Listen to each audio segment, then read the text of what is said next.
안녕하세요. 강유정 대변인입니다. 두 가지 브리핑하겠습니다. 어제 대수보 회의 추가 브리핑하고요. 또 한 가지는 중국 특사 관련해서 브리핑하겠습니다. 강유정 대변인입니다. 어제 있었던 대통령 주재 제8차 수석 보좌관 회의 관련해 추가 브리핑하겠습니다. 이재명 대통령은 자살 정책의 패러다임 변화를 당부하면서 자살 예방 대책 추진 방향과 전 부문별 예방 대책을 보고받았습니다. 이 대통령은 특히 군인과 금융 취약계층 그리고 전세 사기 피해자들의 자살 현황과 원인에 큰 관심을 보였습니다.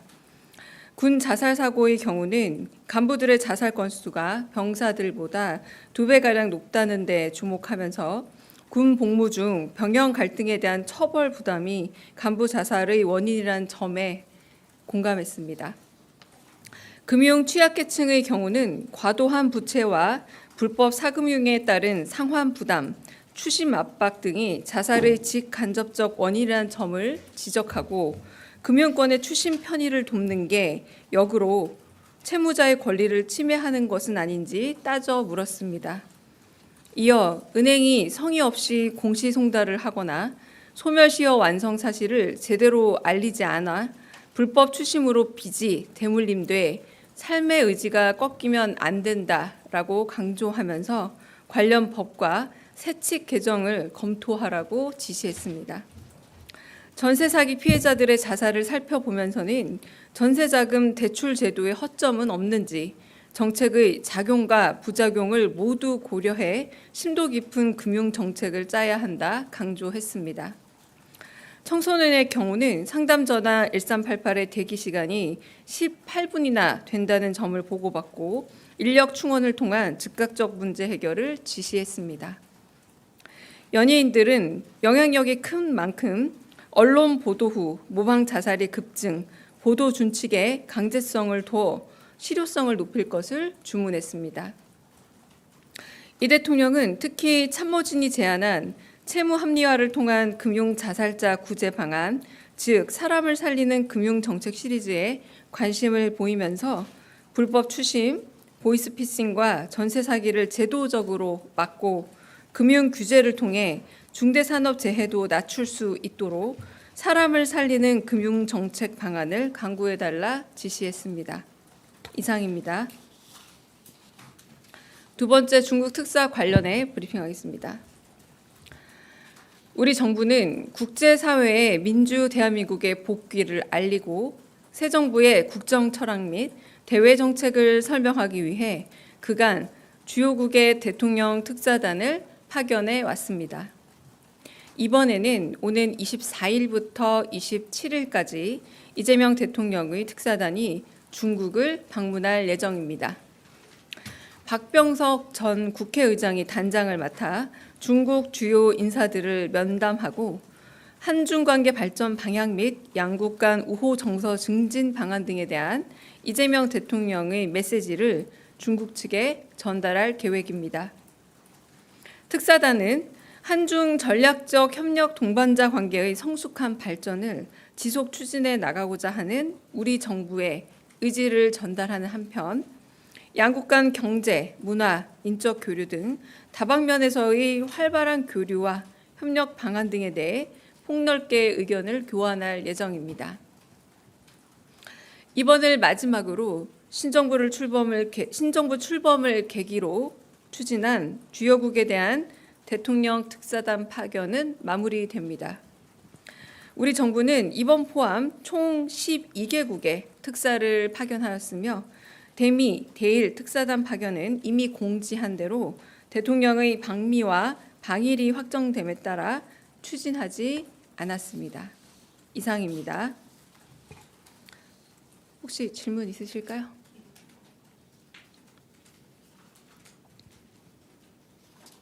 네.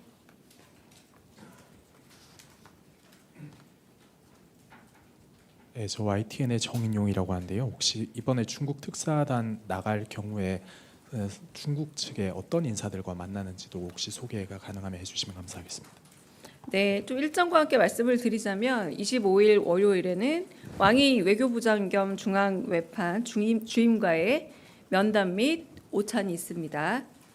그리고 26일 화요일에는 한정 부주석 면담, 그리고 자오러지 전인대 상무위원장과의 면담이 예정되어 있습니다. 네. 네, 대변인님 뉴시스 김경록입니다. 그 대통령님께서 그 해외 방미 방위를 위해서 순방 나가시는 기간에 그 중국 특사단을 파견하시는 이유가 있을지 여쭤봅니다.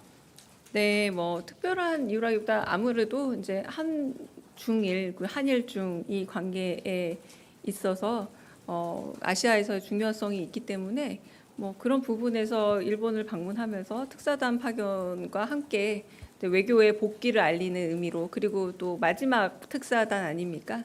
네, 그래서 방미 그리고 방일 일정은 특사단이 없는 이유 중에 하나가 이제 정상 방문을 하기 때문이니까 이로 이제 한국의 그런 외교가 정상화되었다라는 이 부분을 이제 8월 말에 알리는 것으로 끝나는 과정에서 동시 추진되지 않았나 짐작해 봅니다. 네. 네, 먼저 손 드셔서 네. 네, 대변인님 채널A 홍지은입니다. 이번에 대중 특사단 갈 때 혹시 대통령 친서를 좀 따로 들고 갈지 궁금하고, 또 가서 시진핑 주석 만남 일정은 좀 예정된 게 없는지 궁금합니다. 그리고 이건 다른 질문인데, 그 조현 그 외교부 장관이 급히 미국 간 것과 관련해서 좀 여러 가지 해석들이 나오는데 대통령실은 좀 어떻게 바라보는지도 궁금합니다. 네, 친서는 마련되어 있습니다. 그러니까 양 국민의 민생에 실질적으로 기여하는 한중 관계를 만들어 가자라는 대통령님의 생각이 담겨 있고요. 뭐 이 정도의 내용에서 아주 구체적 내용은 제가 잘 기억은 못 하겠습니다. 그리고 시진핑 주석과의 만남은 여러 차례 이제 그 만남을 주선하고 맞춰 가려고 했지만 좀 양쪽의 일정이 좀 잘 맞지 않아 가지고 그래서 지속 협의했으나 아마 일정상의 이유로 시 주석과의 만남은 없지 않을까 싶긴 하고요. 그리고 지금 만나는 뭐 자오 위원장 같은 경우도 우리 국회와 오랜 동안 교류를 해왔고, 그리고 한중 관계에 대한 이해도도 높고 국가 부수반으로서 또 대통령 취임식, 미국의 그 대통령 취임식에 대신 참여한 인사이기도 합니다. 그런 부분에서 외교 안보 분야를 총괄하고 있는 사람을 만나고 있다라고 말씀드릴 수 있겠고요. 세 번째, 그 조현 장관 같은 경우는 워낙에 한미 정상회담이 여러 가지로 좀 더 조율할 부분도 있고, 요건 제가 조금 이따가 비보도 전제로 조금 더 백 이야기는 더 들려드릴 수도 있기도 한데요. 그래서 갑작스러운 방미 일정은 아니다. 그래서 조금 더 긴밀한 조율을 위해서 일본을 가지 않고 바로 미국으로 출국했다, 이렇게 말씀드리고 조금 이따가 좀 더 백을 해드리겠습니다. 네. 네. 먼저, 아이고 죄송합니다. 네. 네, 아리랑 TV 송유진입니다. 대변인님, 그 대중특사 단장은 말씀해 주셨는데 뭐 구성이나 몇 분으로 구성되는지 좀 더 말씀해 주실 수 있을까요? 그게 저희 보도 자료가 곧 나갈 텐데요. 제가 지금 이미 자료가 나간 걸로 알고 있는데 그렇지 않나요? 제가 이름을 다 일일이 기억을 못하는데 여기 이름은 잘못 말씀드리면 큰일 나서 제가 좀 확인해서 그거는 문자 공지로 올려드리도록 하겠습니다. 네. 네. 네, 대변인님, 저 MBN 표선우입니다. 저도 방미 관련해서 좀 여쭙고 네. 싶은데, 이재명 대통령이랑 트럼프 대통령이 첫 정상 통화를 할 때 그 동맹 라운딩 이야기가 나왔었잖아요. 그래서 첫 정상회담을 하게 되면 두 정상이 좀 동맹 라운딩을 하지 않을까에 대한 뭐 예측과 기대도 있었는데, 이번 방미에서 이런 동맹 라운딩 가능성이 좀 있는지 여쭙고요. 만약 없다면 이게 뭐 조선소 방문이나 좀 바쁜 일정 때문에 없게 된 건지, 물밑에서 조율은 좀 시도를 하셨었는지가 궁금합니다. 동맹 라운딩은 혹시 골프 라운딩 말씀하시는 걸까요? 이거는 제가 지금 일정을 다 전부 다 말씀을 드리기는 어렵지만 그래도 일정을 공유 받으신 부분들이 있으시잖아요. 이제 아마 거기에 없었을 겁니다. 근데 그럴 만한 시간적 여유가 아마 같이 가시는 기자분들도 꽤 있을 텐데 저희가 이제 3박 6일이라는 일정으로 가지 않습니까? 그래서 일정이 아마 라운딩을 할 정도로 나오기는 좀 어려운 일정이었다라고 말씀을 드리겠습니다. 그러니까 이거는 뭐 사전이 논의가 됐다 안 됐다 이렇게 말씀드리기는 어려운 부분 같고요. 이번에 일정이 워낙에 좀 길고 조금 네, 벅찬 일정입니다. 다들 가시는 분들 긴장하시겠지만, 네. 다른 질문, 네. 먼저 여기 성승훈 기자 먼저 질문 듣고 하겠습니다. 네. 네, 대변인 매일경제 성순입니다. 좀 다른 질문 드리고 싶은데 아까 뭐 사람을 살리는 금융정책 시리즈 말씀을 주셨는데 뭐 채무 완화라든지 뭐 이런 구체적으로 좀 대통령께서 지시하셨거나 아니면 어제 그 대수보 회의에서 좀 참모분들께서 이런 안이 하면 좋겠다 제안 주신 게 있는지 말씀해 주실 수 있으실까요?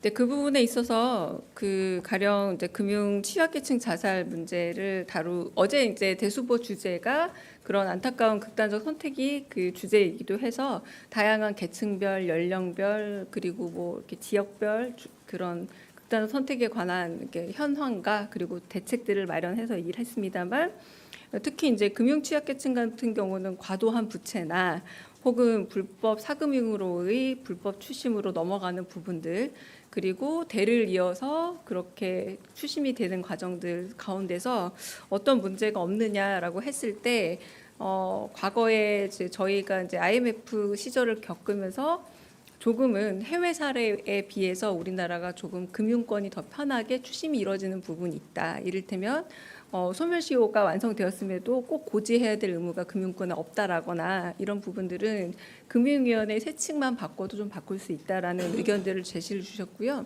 그렇게 세칙을 바꿔서 되는 부분과 혹은 국회에서 법률을 바꿔야 될 부분들이 있다면 이런 부분들도 기왕이면 되게 다른 여타 나라들과 같은 수준으로 돌아가서 금융권이 한편으로 꼭 이렇게 추심을 털어버려서 불법 사금융으로 넘겨서 계속해서 이렇게 추심의 덫에 빠지게 하는 것보다 사람을 살릴 수 있게끔 금융으로 인한 자살자 구제 대책에서 그렇게 얘기가 나왔고요. 또 한편으로는 그 전세자금 대출을 사기 이 문제에 있어서 저희 보증 비율이 100%였지 않습니까? 원래 전세자금 대출에 있어서 이 보증 비율이 너무 높다가 보니까 오히려 금융권은 더 안전했지만 전세를 들어가신 분들에게 이 100%의 피해가 다 데려왔던 부분이 없지 않느냐. 이럴 때는 좋은 의도로 아무리 설계를 했더라도 작용이 있으면 부작용이 있을 수 있으니까 금융정책을 만들 때에는 이런 부작용에 대한 부분도 꼭 고려해서 만들어야 한다. 이때 당시는 그냥 전세자금을 원활하게 대출해 준다는 목적이었을지 모르지만 결론적으로 너무 많은 전세 사기 피해자가 양산되지 않았느냐. 이런 식으로 해서 이 부분도 검토를 하고 그래서 참모진은 약간의 그 수정 이후에 많이 줄었다라는 이런 보고도 하고 그래서 좀 더 대책을 마련하겠다는 얘기를 하셨고요. 그러면서 또 지난번에 산업재해 같은 경우는 금융 조금 규제를 해서 되려 산업재해를 좀 더 줄일 수 있지 않느냐라는 방안을 금융위에서 좀 내지 않았습니까? 아이디어를 그런 것들을 통해서 사람을 살리는 금융 제도에 대한 것들을 조금 경제수석이라던가 재정보좌관이라던가 정책실장님께서 좀 아이디어를 짜서 이런 부분들을 시리즈로 만들어 보면 좋겠다 이런 흐름이었습니다. 네. 네. 네, 연합뉴스 영문의 김은정입니다. 그 중국 특사단이 그 전달하게 되는 대통령 친서에 시진핑 주석의 에이펙 정상회담 초청 내용도 들어있는지 궁금하고요. 또 애초에 중국 측에서 대통령의 정승절 참석 의사를 빈공식적으로 타진한 걸로 알고 있는데 우원식 국회의장이 참석하게 되는 부분에 대한 언급이 있는지도 궁금합니다. 네, 에이펙 내용이 들어가 있는지는 제가 친서 내용을 확인해 보지는 않아서 정확하게 알 수 없습니다. 아까 말씀드린 것처럼 좀 더 양국민의 민생에 실질적으로 기여하고 호혜적인 방향 안에서 한중 관계를 좀 더 만들어 가자라는 대통령의 생각이 있고 그중에 에이펙이 담겨 있을지는 제가 잘 모르겠습니다. 그리고 두 번째 그 전승절 행사 같은 경우는 일단 뭐 대신이란 표현은 잘못된 표현이고요. 근데 국회에도 초청이 간 겁니다. 그래서 국회 수장인 우원식 국회의장이 그 초청에 응한 거고요. 저희가 대통령실에 초청이 왔는지 그리고 초청에 대해서 응했는지 응하지 않았는지에 대해서는 아직 말씀드리기 좀 만한 내용이 없고 말씀드리기 어려운 것으로 알고 있어서 정리되는 대로 말씀을 드리거나 하겠습니다. 네. 다른 질문 또 있으실까요? 네. 저 뒤쪽에 네.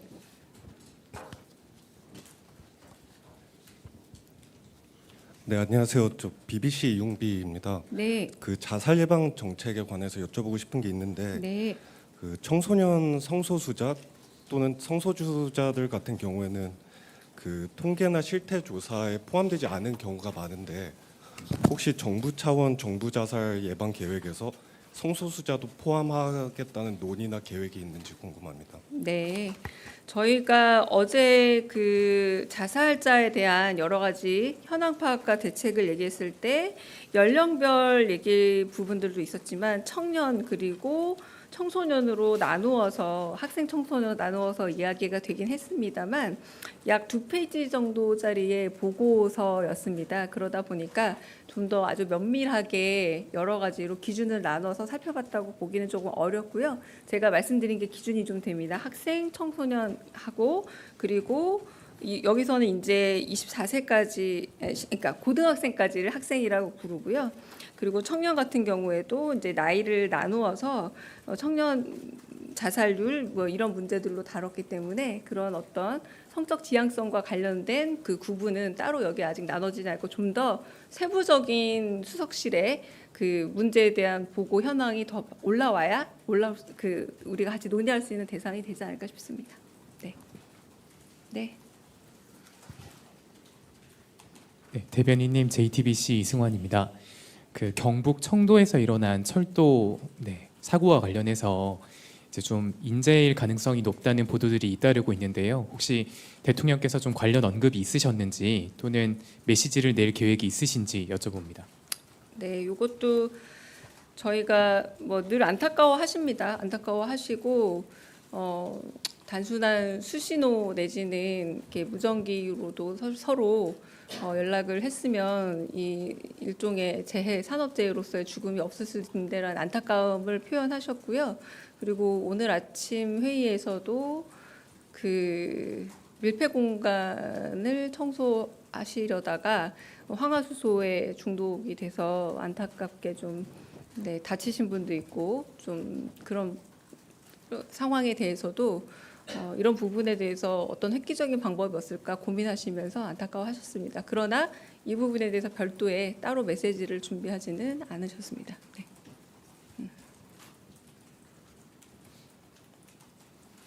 다른 특별한 질문 없으시면 여기서 마치겠습니다.